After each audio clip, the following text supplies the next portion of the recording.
একটা দল টানা ১০০ বছর ধরে হারছিল।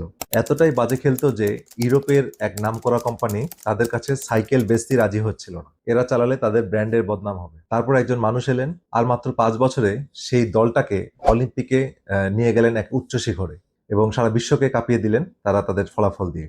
কিভাবে সেটা তারা করলেন?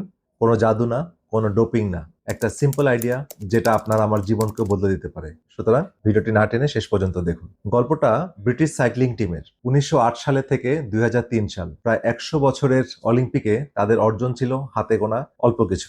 আর সাইক্লিং এ সবচেয়ে বড় আসর ট্যুর ডি ফ্রান্স, ১১০ বছরে একজন ব্রিটিশও সেটা জেতেনি, একজনও না। অবস্থা এতটাই খারাপ ছিল যে ইউরোপের শীর্ষ এক বাইক প্রস্তুতকারক কোম্পানি ব্রিটিশ টিমের কাছে সাইকেল বিক্রি করতে চায়নি। তাদের ভয়, এই হারু পার্টি যদি তাদের সাইকেল চালায় তাহলে তাদের ব্র্যান্ড ভ্যালু এত কমে যাবে যে কেউ তাদের সাইকেল কিনবে না। ভাবুন তো এটা কত বড় অপমান।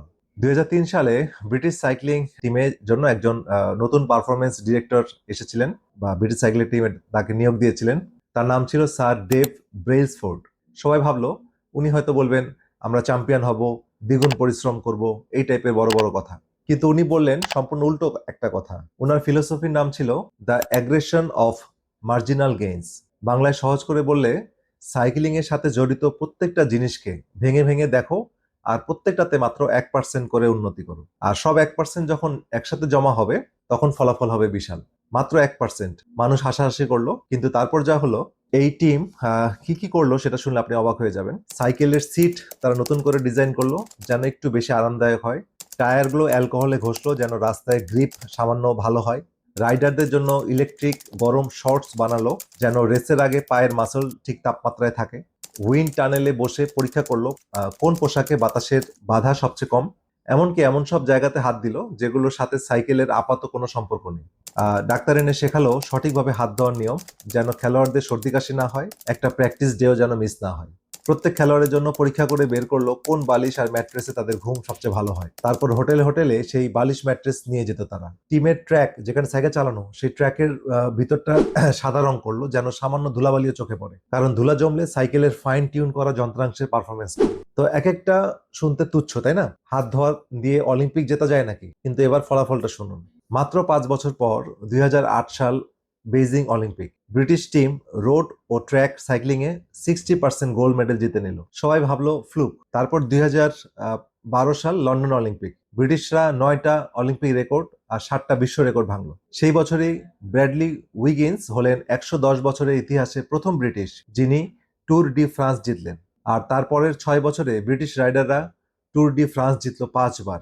২০০৭ থেকে ২০১৭ সাল, এই ১০ বছরে ব্রিটিশ সাইক্লিস্টরা জিতেছে ১৭৮টা বিশ্ব চ্যাম্পিয়নশিপ আর ৬৬টা অলিম্পিক, প্যারা অলিম্পিক গোল্ড। যে দলকে কেউ সাইকেলই বেচতে চায়নি তারাই হয়ে গেল ইতিহাসের অন্যতম সফল টিম। বিশাল কোনো বিপ্লব দিয়ে না, শত শত বা ছোট ছোট ১% পরিবর্তন দিয়ে। এখন প্রশ্ন হলো, এই গল্প আমার আপনার জীবনে কি কাজে লাগবে? জেমস ক্লিয়ার তার বিখ্যাত বই অ্যাটমিক হ্যাবিটসে একটা হিসাব দেখিয়েছেন। প্রতিদিন যদি মাত্র ১% ভালো হওয়া যায়, ১ বছরে আপনি হবেন প্রায় ৩৭ গুণ ভালো। আর প্রতিদিন যদি ১% খারাপ হন তাহলে বছর শেষে প্রায় শূন্য। আমরা সবাই রাতারাতি নিজেকে বদলে ফেলতে চাই। ১ মাসে ১০ কেজি ওজন কমাতে চাই, ১ সপ্তাহে ফিট হতে চাই, না পারলে হাল ছেড়ে দেই, হতাশ হয়ে যাই। অথচ আসল খেলাটা ব্রিটিশ সাইক্লিং টিম দেখিয়ে গেছে। প্রতিদিন ১০ মিনিট হাঁটা, এটা আপনার ১% অর্জন। চায়ে ১ চা চামচ চিনি কমানো, এটাও আপনার ১% অর্জন। রাতে ৩০ মিনিট আগে মোবাইল রেখে দেওয়া, এটাও আপনার ১% অর্জন। আজ আয়নায় কোনো পার্থক্য দেখবেন না, ১ মাসে হয়তো দেখবেন না, কিন্তু ১ বছর পর আপনার শরীর, আপনার রক্তের রিপোর্ট, আপনার এনার্জি সব অন্য কথা বলবে। মনে রাখবেন, আপনার আজকের অবস্থা আপনার অভ্যাসেরই যোগফল। প্রশ্ন একটাই, আগামীকাল থেকে আপনি কোন দিকে ১%কে নিয়ে যাবেন? এখন আপনার পালা। কমেন্টে লিখুন আগামীকাল থেকে আপনার ১% কি হবে? হাঁটা, চিনি কমানো, ভালো ঘুম, নাকি অন্য কোনো ভালো অভ্যাস? লিখে ফেলুন, আমি দেখতে চাই কে কি পরিবর্তন করবেন।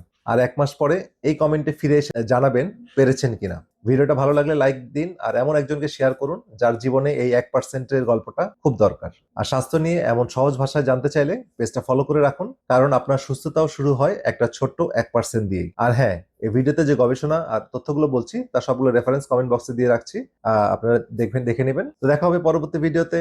ভালো থাকুন, সুস্থ থাকুন, নিজেকে উৎফুল্ল রাখুন এবং পজিটিভ রাখুন। আল্লাহ হাফেজ।